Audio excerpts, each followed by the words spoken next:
بسم اللہ الرحمن الرحیم ان الحمد للہ والصلاة والسلام علی اشرف الانبیاء وعلی آلہ واصحابہ اجمعین اما بعد اعوذ باللہ من الشیطان الرجیم بسم اللہ الرحمن الرحیم محمد رسول اللہ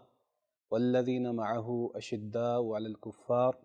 رحماء بینہم تراہم رکعا سجدا یبتغون فضلا من اللہ ورضوانا سیماہم فی وجوہہم من اثر السجود۔ نبی اکرم صلی اللہ علیہ وآلہ وسلم ان کی سیرت کے حوالے سے جو چیزیں ہم تک پہنچی ہیں وہ اللہ تبارک و تعالیٰ نے قرآن مجید میں بیان کی ہیں، پھر اس کے بعد احادیث نبویہ ہیں جو صحابہ اکرام رضوان اللہ علیہم اجمعین کی جانب سے ہم تک پہنچی ہیں۔ قرآن مجید اور احادیث نبویہ اور نبی صلی اللہ علیہ وآلہ وسلم کی شخصیت کے تمام آداب، اخلاق اور کردار، رموز وغیرہ یہ سبھی صحابہ اکرام رضوان اللہ علیہم اجمعین کے ذریعے ہم تک پہنچے ہیں۔ صحابہ اکرام اللہ تبارک و تعالیٰ کی محبوب اور منفرد بندوں میں سے ہیں۔ یہ وہ بندے ہیں جو اللہ تبارک و تعالیٰ نے اپنے نبی صلی اللہ علیہ وآلہ وسلم کے لیے خاص کیے ہیں۔ اللہ تبارک و تعالیٰ نے اپنے بندوں کے دلوں میں دیکھا تو سب سے منفرد اور پاکیزہ اور بہترین دل نبی اکرم صلی اللہ علیہ وآلہ وسلم کا پایا، چنانچہ اللہ تبارک و تعالیٰ نے انہیں اپنے لیے چن لیا اور انہیں نبوت پر سرفراز کر لیا۔ پھر اس کے بعد اللہ تبارک و تعالیٰ نے اپنے بندوں کے دلوں پر نظر دوڑائی۔ اللہ تبارک و تعالیٰ نے دیکھا کہ بہت سارے پاکیزہ دل والے موجود ہیں، تو اللہ تعالیٰ نے ان تمام لوگوں کو نبی اکرم صلی اللہ علیہ وآلہ وسلم کے ساتھی اور ان کے وزیر بنا دیا۔ یہ وہ مقدس اور محترم شخصیات ہیں جن کے بارے میں ابھی ہم آپ کے سامنے بات کریں گے۔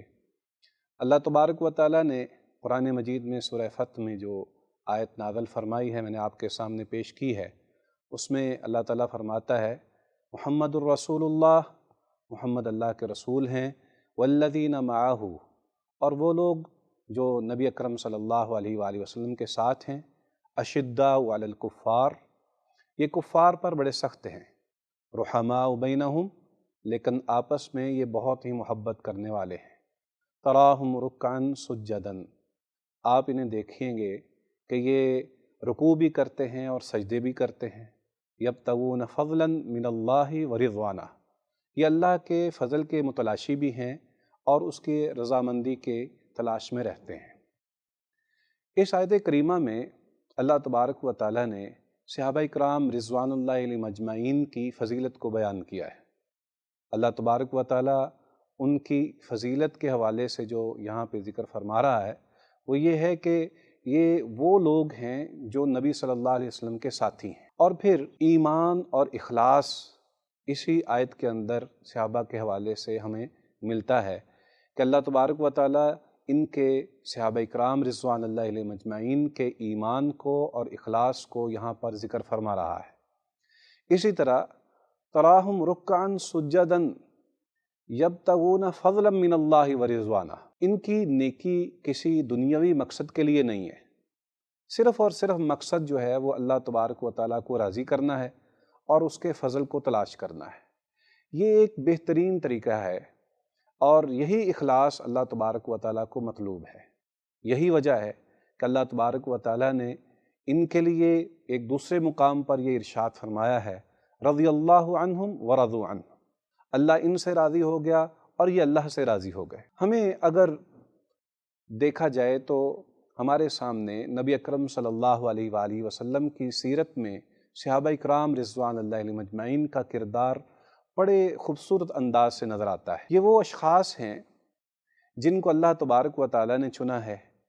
قرآن مجید میں ان کی فضیلت اور ان کے دفاع کے حوالے سے اور ان کی بخشش و مغفرت کے حوالے سے ذکر موجود ہے۔ اللہ تبارک و تعالیٰ نے نبی اکرم صلی اللہ علیہ وآلہ وسلم کو ان ساتھیوں کے ذریعے تسلی اور سکون دیا ہے۔ یہ وہ لوگ ہیں جنہوں نے جہاد کیا، اپنی جانوں، اپنے اموال اور اپنی اولاد اور اپنے عزیز و اقارب سب کو چھوڑ کر صرف اللہ کے رسول صلی اللہ علیہ وآلہ وسلم کے لیے اور دین حنیف کی تبلیغ اور اشاعت کے لیے، اللہ تبارک و تعالیٰ کو راضی کرنے کے لیے سب کچھ چھوڑ دیا۔ یہ وہ نفوس قدسیہ ہیں کہ اللہ تبارک و تعالیٰ نے ان کو اپنے نبی صلی اللہ علیہ وسلم کے لیے خاص کرتے ہوئے یہ اعلان فرمایا کہ ان کو میں نے بخش دیا ہے۔ اسی طرح اللہ تبارک و تعالیٰ جیسے فرماتا ہے السابقون الاولون من المہاجرین والانصار والذین اتبعوہم باحسان، یہاں پر اللہ تبارک و تعالیٰ نے یہ اعلان فرمایا ہے کہ ایک تو وہ مہاجرین ہیں جو شروع میں نبی اکرم صلی اللہ علیہ وآلہ وسلم پر ایمان لانے کے بعد مدینہ پہنچے، اور پھر اس کے بعد انصار ہیں جنہوں نے ان مہاجرین کا ساتھ دیا، نبی اکرم صلی اللہ علیہ وآلہ وسلم کے لیے اپنے آپ کو قربان کیا، اپنے گھر بار تقسیم کر دیے، اپنی جانوں کو، اپنے اموال کو، اپنی اولاد کو نبی صلی اللہ علیہ وسلم کی خدمت میں پیش کر دیا۔ اور دوسری طرف اللہ تعالیٰ کہتا ہے کہ جو ان کے ساتھ یعنی ان کے پیچھے چلنے والے وہ لوگ بھی، وہ تمام اس اللہ کی رضا کے اندر شامل ہیں، رضی اللہ عنہم ورضوا عنہ۔ اسی طرح نبی اکرم صلی اللہ علیہ وآلہ وسلم کے ان جانثار صحابہ کے بارے میں اگر ہم دیکھیں تو ہمیں جو ان کی سیرت سے ملتا ہے وہ یہی ہے کہ جب جہاد ابھی فرض نہیں ہوا تھا اور نبی اکرم صلی اللہ علیہ وآلہ وسلم مکہ میں تھے، تو اللہ تبارک و تعالیٰ کے اذن سے اور نبی صلی اللہ علیہ وآلہ وسلم کے حکم سے ان کو مختلف مواقع پر ہجرتیں کرنی پڑی ہیں۔ یہ اس سے قبل مدینہ کی ہجرت سے پہلے 2 دفعہ یہ حبشہ کی طرف ہجرت کر کے بھی پہنچے ہیں، اور اس موقع پر بھی مشرکین مکہ نے ان کو تکالیف دیں اور بہت ساری اذیتیں دی، لیکن اس کے باوجود یہ صبر کے پہاڑ بنے رہے اور دین حنیف کے لیے یہ مکمل طور پر اپنے آپ کو قربان کرنے کے لیے پیش کرتے رہے۔ پھر اس کے بعد نبی اکرم صلی اللہ علیہ وآلہ وسلم کی زندگی میں جہاد کے جتنے بھی مواقع آئے ہیں، ان میں سے ہر موقع پر یہ پیش رہے۔ کوئی ایسا فرد نہیں ہے صحابہ میں سے جس نے اپنے آپ کو جہاد سے دور کیا ہو۔ اور پھر رازدان ایسے ہیں، ایک چھوٹا سا واقعہ آپ کے سامنے رکھتے ہیں کہ جس وقت نبی اکرم صلی اللہ علیہ وآلہ وسلم نے فیصلہ کر لیا کہ مکے کے اوپر چڑھائی کرنی ہے، اور اس کی وجہ بنو بکر کی، بنو خدا کے اوپر جو انہوں نے شب خون مارا ہے، اس کی بنا پر معاہدہ توڑ دیا ہے۔ اس معاہدے کے ٹوٹ جانے کے بعد نبی صلی اللہ علیہ وآلہ وسلم نے اعلان فرما دیا کہ مکہ کے اوپر چڑھائی کے لیے سب تیاری کرو۔ اس کے بعد ابو سفیان جو لیڈر تھے اس موقع پر مکہ کی طرف سے، وہ آتے ہیں اور آ کے نبی صلی اللہ علیہ وآلہ وسلم کو منت سماجت کرتے ہیں کہ ہم اپنے اس عہد کو مکمل کرتے ہیں اور ہمارا اس میں کوئی قصور نہیں ہے، لہذا ہمیں مہلت دیجیے اور درگزر کر دیجیے۔ نبی اکرم صلی اللہ علیہ وآلہ وسلم اس موقع پر کچھ بھی بیان نہیں فرماتے اور ابو سفیان اسی طرح واپس چلے جاتے۔ لیکن سامعین محترم، اس موقع پر جو اصل بات ہے وہ یہ ہے،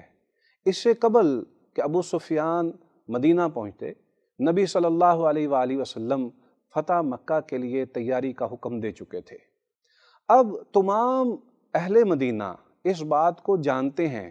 کہ نبی صلی اللہ علیہ وآلہ وسلم نے جہاد کی تیاری کا حکم دے دیا ہے اور ہم نے مکہ کے اوپر لشکر کشی کرنی ہے۔ لیکن آپ حیران ہو جائیں گے، کسی ایک شخص نے بھی، اگرچہ ابو سفیان کے رشتہ دار موجود تھے، ابو سفیان کی بیٹی نبی صلی اللہ علیہ وسلم کی زوجہ مکرمہ، ان سے ملاقات بھی ہوتی ہے، وہ بھی وہاں موجود ہے۔ اسی طرح ابو سفیان کے قریبی عزیز و اقارب بھی وہاں موجود ہیں، مدینہ کے وہاں پہ خواتین بھی ہیں، مرد بھی ہیں، بچے بھی ہیں، بوڑھے بھی ہیں، ہر طرح کے مسلمان موجود ہیں۔ لیکن یہ راز ایک ایسا راز ہے جس سے وفا کا پتہ چلتا ہے اور صحابہ اکرام رضوان اللہ علیہ مجمعین کی نبی صلی اللہ علیہ وآلہ وسلم کے ساتھ محبت کا اظہار ہوتا ہے کہ کسی ایک شخص نے بھی ابو سفیان کو یہ اشارہ نہیں کیا کہ نبی صلی اللہ علیہ وآلہ وسلم مکہ کے اوپر چڑھائی کرنے کا فیصلہ کر چکے ہیں۔ یہ اس بات کی علامت ہے کہ صحابہ اکرام رضوان اللہ علیہ مجمعین نبی اکرم صلی اللہ علیہ وآلہ وسلم کے ساتھ کتنی محبت کرتے تھے، اور رحماء بینہم، اس کی عملی تصویر یہاں پہ موجود ہے، اشداء علی الکفار رحماء بینہم، کفار کے لیے وہ کتنے سخت ہیں اور آپس میں وہ کتنی محبت کرتے ہیں، اس چیز کا اظہار اسی ایک واقعے سے ہمارے سامنے آتا ہے۔ اسی طرح اگر جانثاری اور محبت کی بات کی جائے تو صحابہ اکرام رضوان اللہ علیہ مجمعین میں خواتین سب سے زیادہ چھوٹے اور کمزور دل والی ہوتی ہیں۔ سیدہ حمنہ بنت جحش رضی اللہ تعالی عنہ کو غزوہ احد کے موقع پر اطلاع ملتی ہے کہ ان کا خاوند اور بھائی شہید ہو گیا ہے۔ اسی طرح ایک اور قریبی عزیز بھی ان کا شہید ہو گیا ہے، لیکن وہ یہ پوچھتی ہیں کہ کیا نبی اکرم صلی اللہ علیہ وآلہ وسلم خیریت سے ہیں؟ جب انہیں بتایا جاتا ہے کہ نبی صلی اللہ علیہ وآلہ وسلم بالکل خیریت سے ہیں تو وہ کہتی ہیں کہ تمام مصیبتیں نبی صلی اللہ علیہ وآلہ وسلم کے بعد کمتر اور حقیر ہیں۔ تو اس کا مطلب یہ ہے کہ صحابہ اکرام رضوان اللہ علیہ مجمعین نبی صلی اللہ علیہ وسلم سے محبت کتنی کرتے تھے، ان کا آپس میں تعلق کتنا مضبوط تھا، اور یہ دنیاوی لالچ اور طمع سے بالکل الگ ہو کر اللہ کی رضا کے لیے اور رسول اللہ صلی اللہ علیہ وسلم کے ساتھ عہد وفا نبھانے کے لیے اپنی جانوں کو پیش کرتے، اپنے تمام اموال کو پیش کرتے، اور اس کی بہت ساری مثالیں ہیں۔ اسی طرح اللہ تبارک و تعالیٰ نے قرآن مجید میں ان کے بارے میں مختلف مقامات پر ان کی فضیلت کا اظہار کیا ہے، اور اللہ تبارک و تعالیٰ نے ایک موقع پر فرمایا وَكَذَلِكَ جَعَلْنَاكُمْ أُمَّةً وَسَطًا لِتَكُونُوا شُهَدَاءَ عَلَى النَّاسِ وَيَكُونَ الرَّسُولُ عَلَيْكُمْ شَهِيدًا۔ اس آیت کریمہ میں بھی اس بات کا اظہار ہے کہ یہ جو امت ہے یہ اتنی زبردست ہے اور اتنی اچھی ہے کہ تمام دیگر امتوں کے اوپر اور تمام لوگوں کے اوپر یہ گواہی دے گی۔ ایسی جانثار ٹیم، نبی صلی اللہ علیہ وآلہ وسلم کے ایسے جان باز ساتھی جو راتوں کو قیام کرتے اور ان کی آنکھیں اشک بار رہتیں اور اللہ کے حضور گڑ گڑاتے اور خشوع اور خضوع کے ذریعے وہ اللہ کی عبادت کرتے، خشوع اور خضوع کے ساتھ اللہ کی عبادت کرتے، لیکن جب جہاد کا موقع آتا، جب دن چڑھتا تو اس موقع پر وہ ایسے میدان کارزار میں کودتے اور پھر کوہ استقامت بن جاتے، اور اللہ کے دین کے لیے اور نبی صلی اللہ علیہ وسلم کے ساتھ وفا نبھانے کے لیے وہ کمر بستہ ہو جاتے، اور ان کو کسی قسم کی کوئی ملامت نہ ہوتی اور کوئی کسی قسم کا خدشہ نہ ہوتا۔ یہی وجہ ہے کہ اللہ ذوالجلال والاکرام نے ان کو سب سے زیادہ اعزازات سے نوازا ہے، اور ان اعزازات میں غزوہ بدر کے موقع پر نبی اکرم صلی اللہ علیہ وآلہ وسلم نے فرمایا ہے اعملوا ما شئتم قد غفرت لکم۔ نبی اکرم صلی اللہ علیہ وآلہ وسلم کی اس روایت میں اس بات کا اظہار ہے کہ غزوہ بدر کے اوپر اللہ تبارک و تعالیٰ کی خاص رحمت، اہل بدر وہ تمام کے تمام مغفور تھے۔ اسی طرح غزوہ حدیبیہ کے موقع پر اللہ تبارک و تعالیٰ نے یہ اعلان فرمایا لَقَدْ رَضِيَ اللَّهُ عَنِ الْمُؤْمِنِينَ إِذْ يُبَايِعُونَكَ تَحْتَ الشَّجَرَةِ فَعَلِمَ مَا فِي قُلُوبِهِمْ۔ اس آیت کریمہ میں بھی اللہ تبارک و تعالیٰ نے اس بات کا اظہار فرمایا ہے کہ درخت کے نیچے نبی اکرم صلی اللہ علیہ وآلہ وسلم کے ہاتھ پر بیعت کرنے والے تمام جتنے بھی افراد تھے ان تمام کو اللہ ذوالجلال والاکرام نے بخش دیا ہے۔ اور اس میں ایک آیت کا یہ جملہ سب سے زیادہ اہمیت کا حامل ہے جس میں اللہ تبارک و تعالیٰ فرماتا ہے فَعَلِمَ مَا فِي قُلُوبِهِمْ، کہ ان صحابہ کے دلوں میں جو کچھ تھا وہ اللہ تبارک و تعالیٰ نے جان لیا۔ تو اس کا مقصد یہ ہے کہ جو اللہ ذوالجلال والاکرام نے اپنے نبی صلی اللہ علیہ وسلم کے صحابہ کے ساتھیوں کو جو کچھ دیا تھا اور ان کے دلوں سے جو کچھ محسوس کیا تھا، یہی وجہ ہے کہ یہی وہ نفوس قدسیہ ہیں۔ ان کے ساتھ محبت کرنا اور ان جیسا اپنے آپ کو بنانا اور ان جیسا ایمان اختیار کرنا یہ ہمارے لیے ضروری ہے۔ اسی طرح اللہ تبارک و تعالیٰ نے قرآن مجید میں ارشاد فرمایا ہے فَإِنْ آمَنُوا بِمِثْلِ مَا آمَنْتُمْ بِهِ فَقَدْ اهْتَدَوْا۔ ہمارے لیے یہی حکم ہے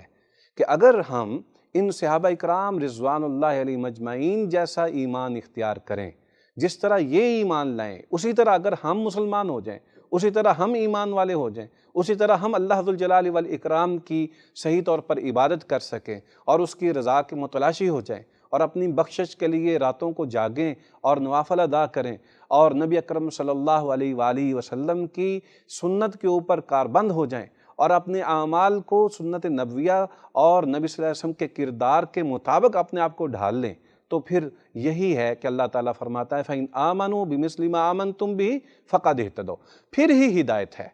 تو ہدایت حاصل کرنے کے لیے ہمیں یہ ضروری ہے کہ ہم صحابہ اکرام رضوان اللہ علیہم اجمعین جیسا ایمان حاصل کرنے کی کوشش کریں، جس طرح ان کے اعمال تھے اسی طرح ہم اپنے اعمال کو سنواریں، جس طرح انہوں نے نبی صلی اللہ علیہ وآلہ وسلم کے ساتھ محبت کی، آپ کی سنت کے ساتھ صحیح طور پر اپنے آپ کو لگا دیا اور پھر اس کے اوپر کاربند ہو گئے اور مضبوطی کے ساتھ اس پر عمل پیرا رہے، مرتے دم تک انہوں نے اس کام کو نہیں چھوڑا۔ یہ سنت کے اوپر عمل کرنا یہ صحابہ اکرام نے ہمیں سکھایا ہے۔ ہمیں بھی چاہیے کہ ہم اللہ ذوالجلال والاکرام کی